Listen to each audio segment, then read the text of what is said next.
All right, what's good, everyone? So right now I'm in my little brother's room because I moved back home from university about a week ago now.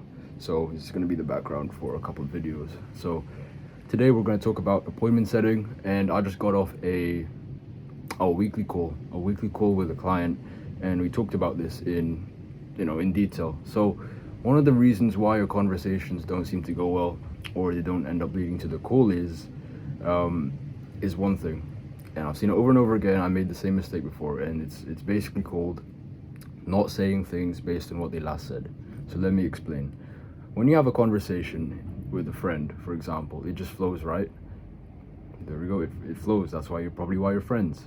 And one of the things you'll find in these conversations is that you can just take what they said and then say something based out of what they just last said, and then they might laugh or they might react to it, and then they say something, and then that's how a conversation flows. Those are the basics of conversation. You just say things based on what they last said. So what I find funny is certain people, and including me, like people who struggle, they will all of a sudden throw that rule away when it comes to appointment setting.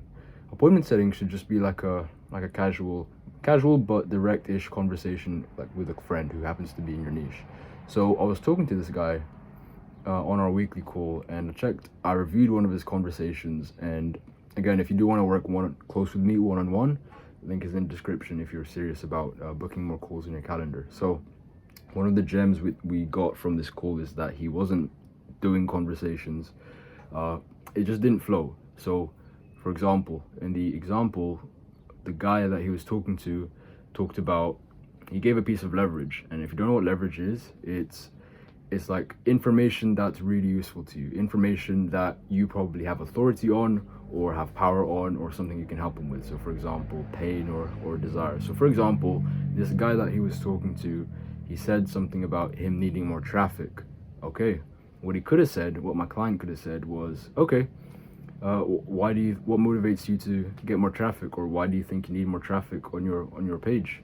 And then you could dug deeper, find a pain point, take that pain point, use it as leverage for the other person to hop on a call, and then pitch, and then you might be inclined to hop on a call because my client can help him with traffic, with building traffic. So he talks about traffic, he gives all these details about his business, and then all of a sudden, I'll tell you what he said first, and this is what I told the guy. He goes on and he just flips the conversation in a completely different subject, and he starts talking about how many clients would you like to have by the end of the year. It's like, what? He was talking about traffic. Why are you talking about clients? Why are you talking about next month or the future? So that's probably why a lot of you are not having successful conversations, and that's probably what you're running into. You just don't know how to make the conversation flow. And the reason why that's bad is because now what happened was he goes and talks about clients, and then the other person, it just breaks rapport with them.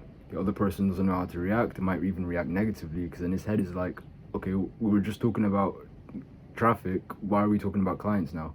And then he might either he might have left it on red, luckily he didn't, or just made the conversation even more awkward, or be less receptive to a call, okay? Because it's a rapport break.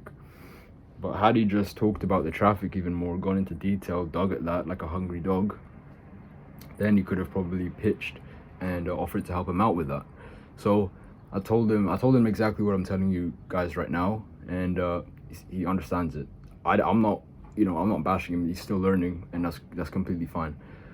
Just make it a lesson. Just make it a point to whatever the other person says. See if you can say something based on what they just said. So, for example, if I'm